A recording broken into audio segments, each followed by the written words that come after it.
The FirstClass 12 web client lets you modify how some of the content is presented to you. In this video, we'll be looking at the Viewing tab on your Preferences pane. Open your Preferences and click on the Viewing tab. There are only three options on this tab, and the first one that we're going to look at is the Time Zone field. If you are in a different time zone from where your FirstClass server resides, setting this field to your time zone will adjust all of the times of messages and calendar events and tasks accordingly. For example, if the server time zone is set for Pacific time and I am in Pacific time myself, there is no adjustment. However, if I'm in the Eastern time zone, we want all times to be adjusted by 3 hours. Let's take a look at how this works. Notice in this conference, the most recent message was posted at 10:22 a.m. and that's Pacific time. Also notice that I have a board meeting at 11 a.m. Pacific time.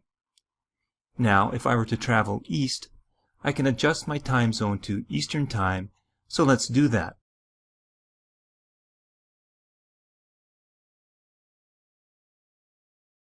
I have to log out and then back in again to see the change.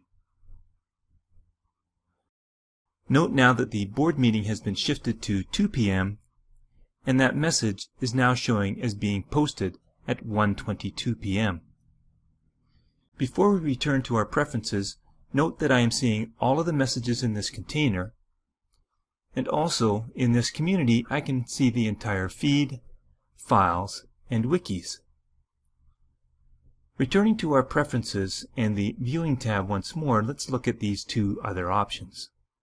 The first checkbox should always be checked, as it will ensure that the most recent items are always displayed at the top of the list. The second option is interesting in that you might think you would like to hide all message postings that have been read. So let's take a look at how this impacts your view. Now, when I open this conference, I am seeing only those messages that I have not read. As I read them, they will not be displayed the next time I come into this conference. This may seem like a good thing, but what if you wanted to go back and see a previous post? This is even more important when we visit that community. Notice, since there are no unread items in this community, it appears as if it were empty. For this reason, it's advisable to make sure in your Preferences Viewing tab, you leave this checkbox unchecked.